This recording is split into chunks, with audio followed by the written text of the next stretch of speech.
Namastê. Bem-vindo, bem-vinda. Eu sou Otávio Leal. Meu nome espiritual é Dian Prem. E hoje eu inicio uma série de lições a ti que abordam uma alfabetização interior. Nós iremos fazer uma intronáutica, um mergulho dentro de nós e investigarmos uma série de sensações, pensamentos, sentimentos, emoções, dificuldades psíquicas da alma e elementos para ultrapassarmos uma série de limitações, tanto na nossa vida como, se você for terapeuta, na vida alheia. Eu quero que você saiba que tudo aquilo que eu vou compartilhar aqui contigo vem dos meus estudos com Luiz Antônio Gasparetto e a Metafísica da Saúde, dos meus estudos com José Ângelo Gaiarsa, um dos maiores terapeutas que esse planeta já produziu, da minha formação em psicanálise, da minha formação e ordenação na escola tântrica, o Tantra que envolve autoconhecimento e uma investigação daquilo que somos. Então, muito do que eu compartilhar aqui foram ensinamentos que recebi dessas 4 tradições, 2 pessoas, 2 tradições, pelas quais eu tenho uma profunda gratidão.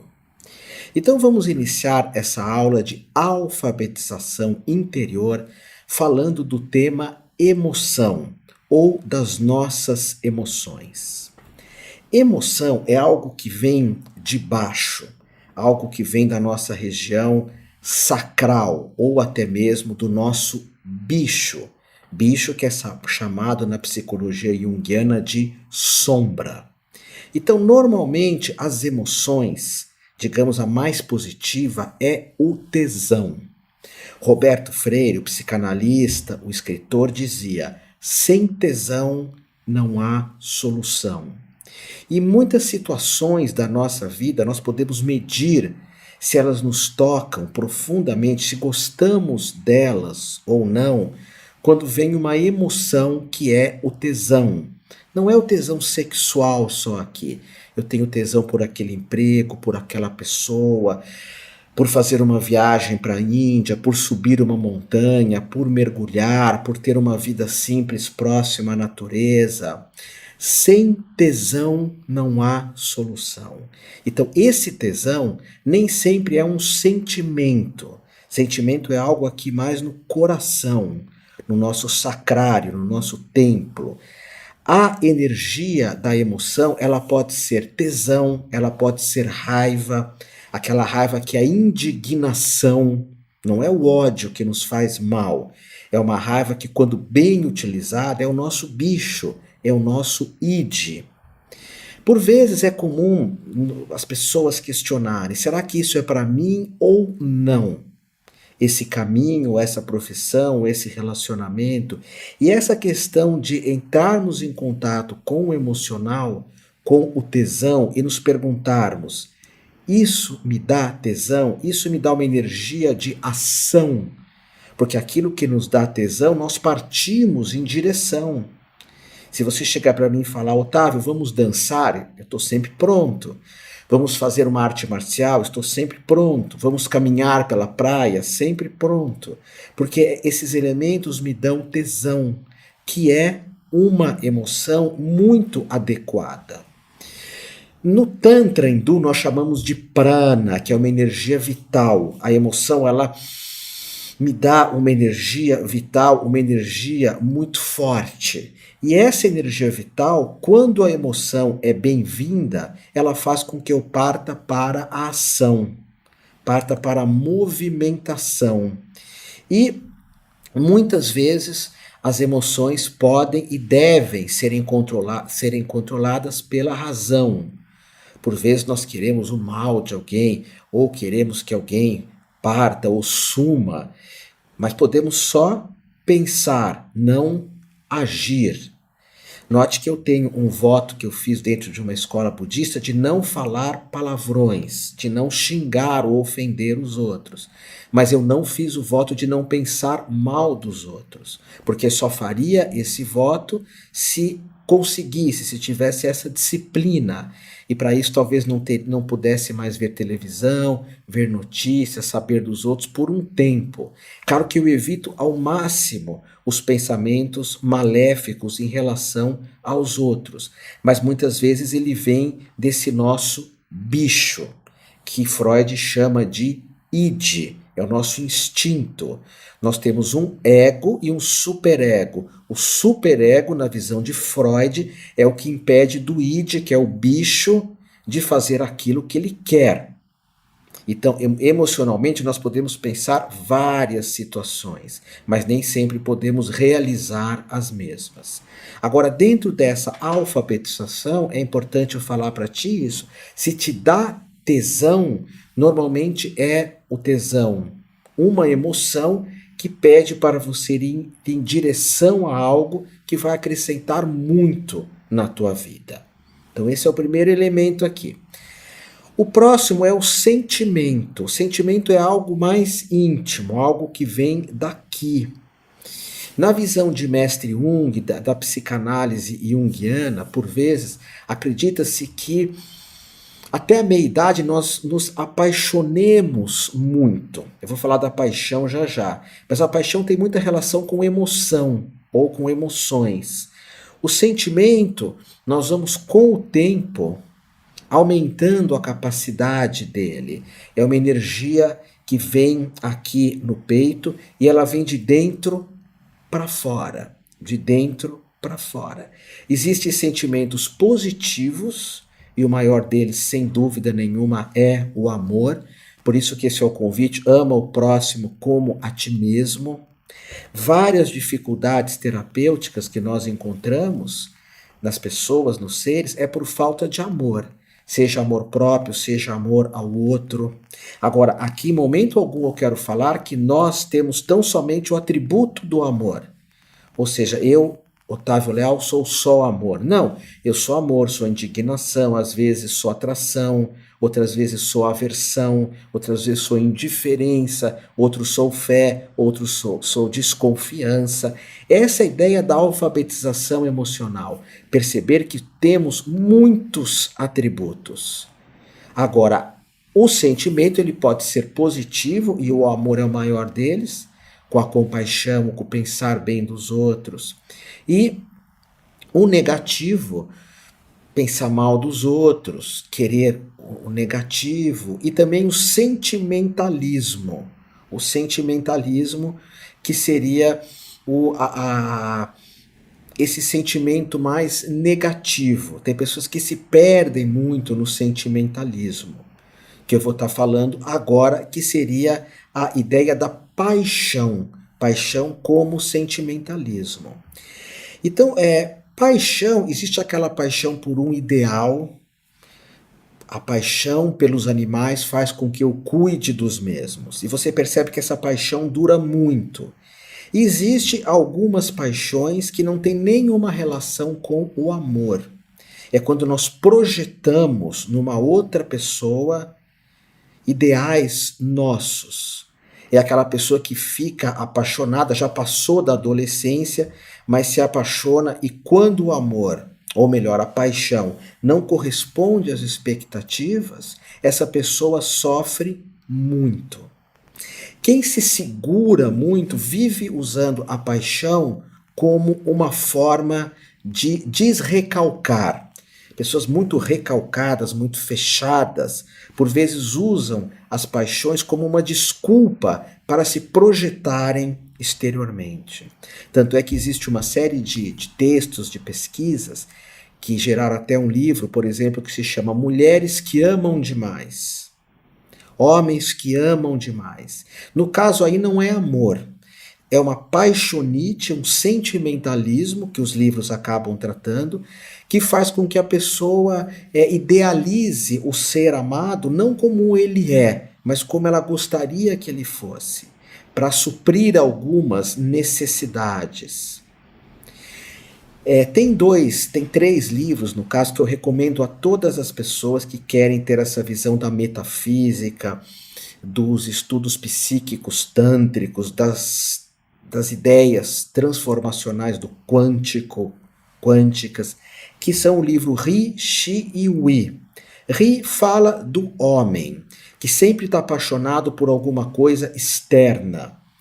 É o mito do homem, Ri, ele. Então o homem sempre vai atrás de algo, nem sempre uma pessoa. Pode ser um carro novo, uma amante, uma casa bacana, um salário maior, o dinheiro. São as paixões que podem ser chamadas de disfunções. Em alguns momentos da vida isso é interessante, mas em alguns outros momentos se torna uma disfunção, essa busca sem limites por algo. E o livro Xi fala da mulher e da idealização que muitas mulheres fazem do ser amado. É claro que eu tenho um lado masculino e um feminino, e as mulheres também. Meu lado feminino se chama ânima, e o lado masculino da mulher se chama ânimos.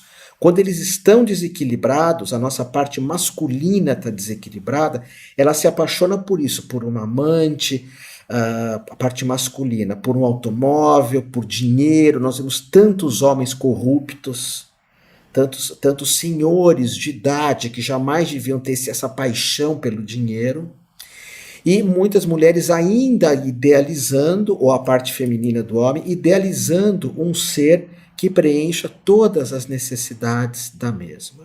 Então, a paixão, por vezes, nós projetamos no outro ou em coisas, elementos que nós recalcamos ou nós não descobrimos em nós mesmos.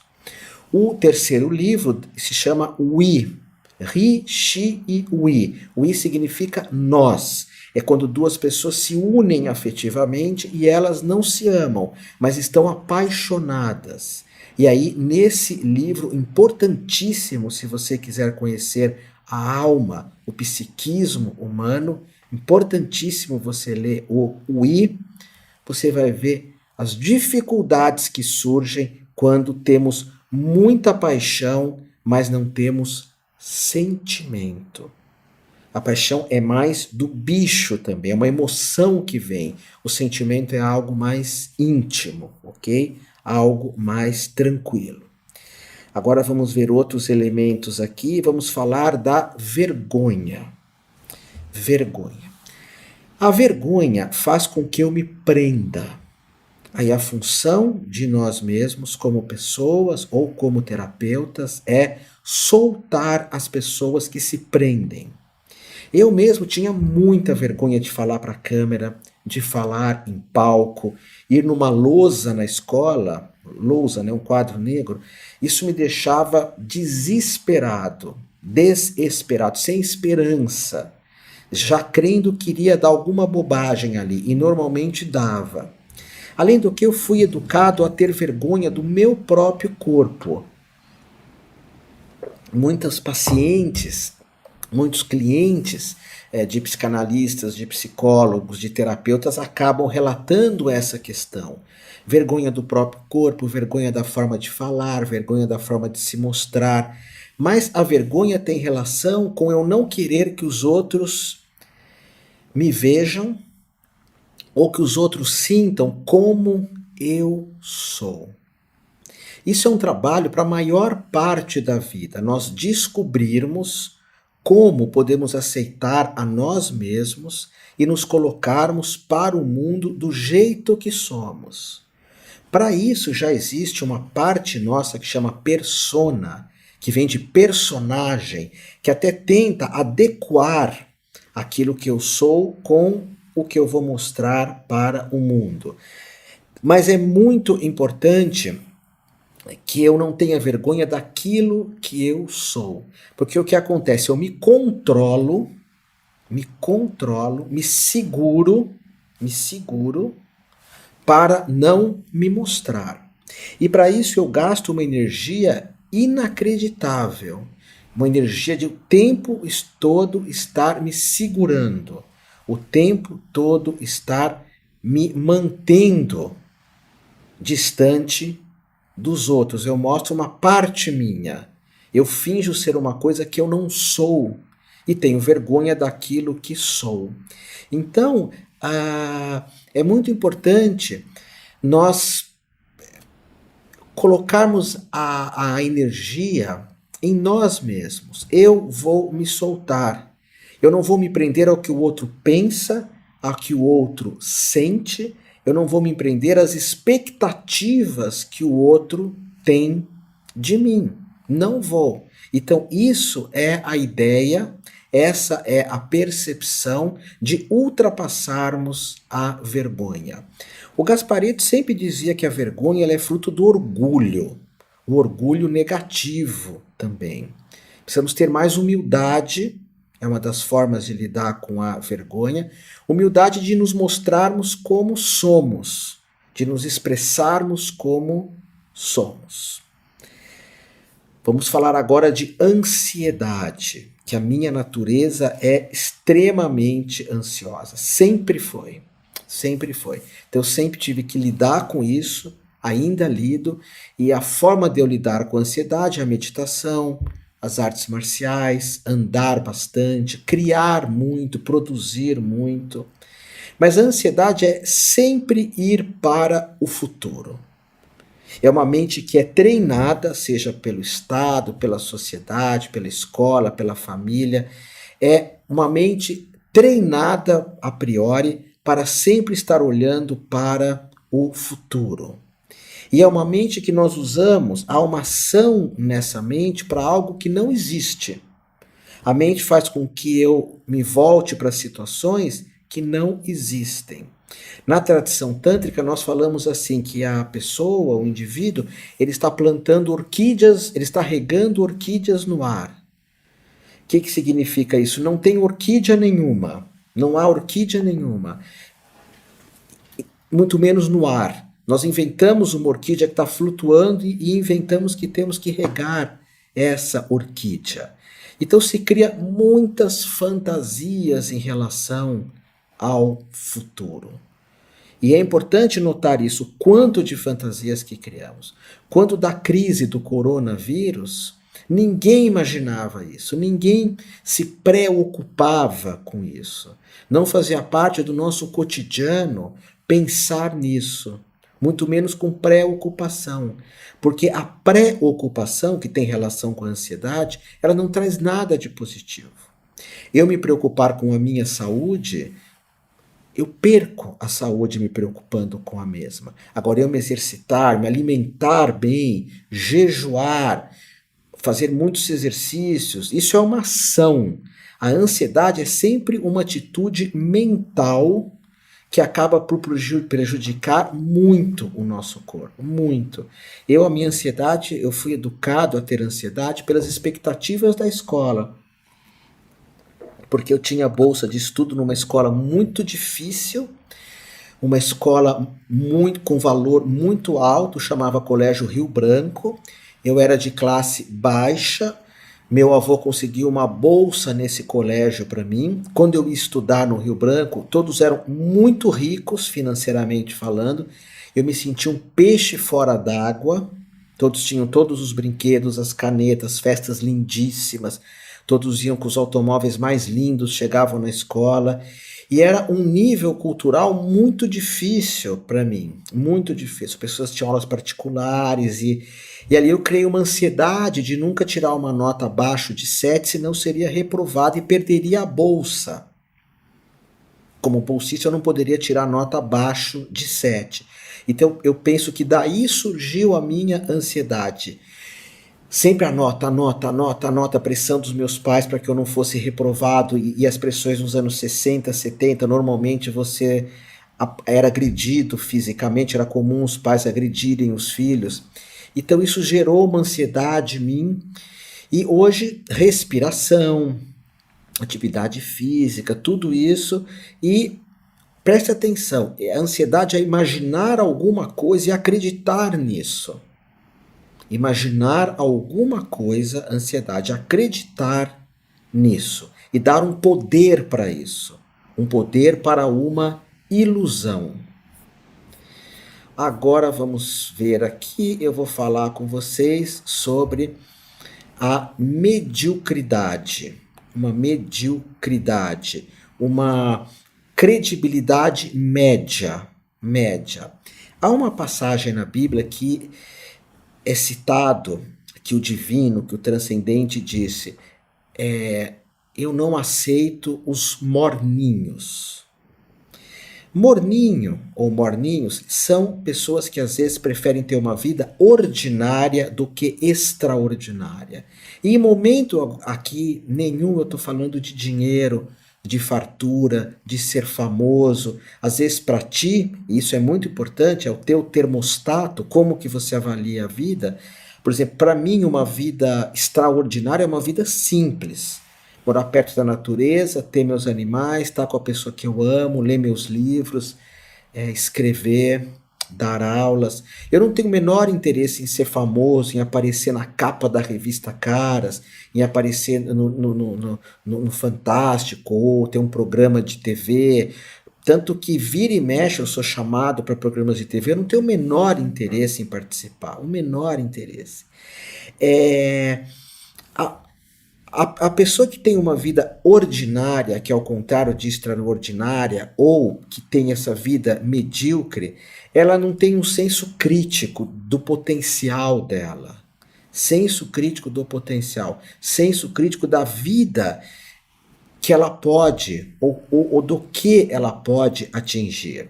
É a pessoa que normalmente não desenvolveu uma inteligência adequada, que pode ser emocional, pode ser artística, pode ser corporal, pode ser mental, para a realização do próprio ser. O Gasparetto contava muito uma história de uma pessoa que você perguntava para ela, o que você quer na tua vida? Eu quero comprar numa loja, antigamente era Casas Marisas, que eram roupas mais populares. Eu quero um curso de datilografia para minha filha, eu quero que meu filho faça um curso de cortar o cabelo, que nos anos 60, 70 isso eram profissões muito simples.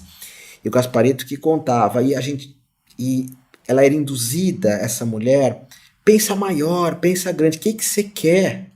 Você pode pedir a paz no mundo, você pode pedir a cura dos vírus, você pode pedir para tua filha ser uma médica que vai salvar vidas, ou do que uma datilógrafa, hoje nem existe mais isso, ou teu filho seja um cabeleireiro que realmente tenha muita prosperidade, mas que também atenda pessoas que têm problemas de pele, faça um trabalho de doação lindo. Então pensa grande, mas a pessoa não consegue nem no pensamento, deixar a mediocridade. Ele falava que todos nós temos uma Maria do Socorro dentro de nós. O nome desse personagem que o Gasparetto criou era Maria do Socorro. Ela sempre vivia... A primeira vez que ela fez amor, ela não se cuidou, já engravidou. A segunda vez que ela fez amor, não se cuidou de novo, engravidou de novo. A vida dela era uma série de escolhas, ela mal tinha dinheiro para ela, agora tinha vários filhos, os filhos tinham problemas. E, claro, isso era uma realidade exterior que acontece e é muito triste. Mas muitas vezes a nossa própria mente é pequenininha. E eu digo isso porque a minha mente é muito pequenininha. Eu aprendi a desenvolver a minha mente com as aulas do Gasparetto, com as aulas do Gayarsa, quando eu fui para a Índia estudar Tantra, porque eu não acreditava que eu conseguisse ir para a Índia 1, 2, 3 vezes ser iniciado no Tantra, pesquisar o Tantra. Então é importante nós sairmos dessa mediocridade com inteligência. Tem uma frase que diz assim, sempre espere o melhor, mas esteja preparado para o pior. Muitas coisas que a minha grandiosidade quer, talvez não aconteça, talvez não se realize. Você sabe disso. Nem tudo que eu quero se realiza, mas pelo menos tenta, pelo menos coloca uma ação nisso, ok? Aí nós temos a baixa estima, que por vezes tem relação com a mediocridade também. A baixa estima é quando nós nos vemos como menos. Nos aceitamos como menos. Olha que terrível isso. Eu sou menos que aquela pessoa. Eu sou menos que aquele outro. É claro que tem situações na nossa vida, isso na programação neurolinguística chama Rayport, acho que é esse nome, que é você se basear em algumas pessoas. Eu tenho uns caderninhos onde eu anoto metas do ano, eu vou estar te ensinando isso aqui, metas do ano, não nessa aula, em outra. Fazer a roda da fortuna, fazer outros elementos da metafísica, da espiritualidade, enfim, trazendo elementos hinduístas, tântricos. Mas eu escrevo as pessoas que eu me baseio. Então eu coloco Bruce Lee, porque eu treino artes marciais, eu me baseio nele. E não me comparo com ele, porque se me comparar eu vou ter baixa estima. Ele era voltado para as artes marciais o dia inteiro. Teve os maiores mestres disso. Tinha uma genética extraordinária. Me baseio nele. Me baseio na desenvoltura do Gasparetto para falar por palco. Só que o Gasparetto, ele tinha uma mediunidade que chamava muito o interesse das pessoas. Ele desenhava, eu tenho vários quadros dele, de Dalí, de Picasso. Eu não tenho essa mediunidade, mas eu me baseio nele em chamar a atenção no palco, quando eu dou aulas. A inteligência da monja Cohen, a afetividade do rabino Harry Sobel, enfim, são pessoas que me inspiram muito. A comunicação do Lairi Ribeiro, que mesmo sem usar o corpo, ele se comunica de forma extraordinária só falando, e como ele cita fontes, eu acho isso importantíssimo. Então você se basear nas pessoas é ótimo. Tem relação com a mediocridade. Você se baseia, você se inspira em pessoas extraordinárias. Agora, a baixa estima é quando você se vê como menos. Normalmente está relacionada com a comparação. Tem pessoas que têm baixa estima que elas se veem como um monstro, como uma pessoa limitada, como uma pessoa de alma defeituosa. E quem tem baixa estima, quando entra em relacionamentos afetivos, isso é um desastre absoluto. Um desastre absoluto. Autoestima e relacionamento afetivo normalmente não convence. A não ser que você encontre alguém que te ame muito e te ajude a você melhorar essa baixa estima. Eu me lembro que na escola, uma vez uma menina chegou para mim e falou assim: eu acho você lindo. Eu olhei para mim e falei: sério? Não falei, eu pensei. Porque eu nunca imaginava isso de mim. Depois eu fui vendo que eu tenho as minhas qualidades e que eu não posso me comparar com ninguém. Posso me inspirar, sim, num monte de gente, mas não me comparar. Ok? Não me comparar. E então a baixa estima, normalmente a pessoa fica sem laços afetivos, sem envolvimentos afetivos. Depois vamos falar agora sobre o criticismo, que tem relação também com a baixa estima. Hoje as pessoas condenam e criticam as outras o tempo todo, porque nós temos um modelo tanto para nós quanto para os outros. Se eu não atinjo um modelo de perfeição, eu me critico. E como as pessoas colocam ideais de perfeição? É muito maluco isso. Ideais inalcançáveis de perfeição. Tem um universo de pessoas que faz isso. Também criticamos os outros porque queremos que elas sejam como eu desejo. Quantas vezes um cliente não vem e começa a criticar alguém para mim, e depois eu vou me dar conta, quando conheço a pessoa, que não era motivo de crítica. Por isso que é muito comum nas terapias que envolvem a psicanálise, os próprios psicólogos, existir essas terapias de casais, onde nós podemos olhar o ponto de vista do outro também. Essa questão se manifesta muito, por exemplo, com essa briga patrão e empregado. O patrão quer que o empregado seja de um jeito e vice-versa. Direita política e esquerda política. Então são uma série de modelos, mas as pessoas, quem critica muito é muito criticado por si mesmo também. Essas pessoas que vivem o tempo inteiro criticando as outras, elas também se criticam muito. Fica um diálogo de crítica muito grande, um diálogo de crítica que não tem fim dentro da cabeça dela. Ok? Então vamos observar essa questão da crítica, porque ela se junta com a baixa estima. Se eu começo a me criticar muito, eu tenho baixa estima. É aquilo que eu gosto de falar para ti. Você precisa se apoiar. Você precisa estar do seu lado.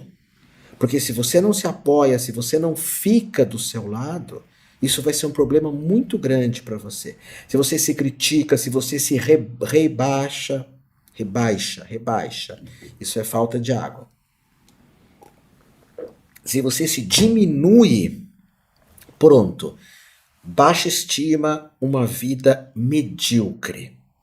Aqui, em momento algum dessa formação que eu estou te dando, eu estou falando para você se achar o número 1 ou a número 1.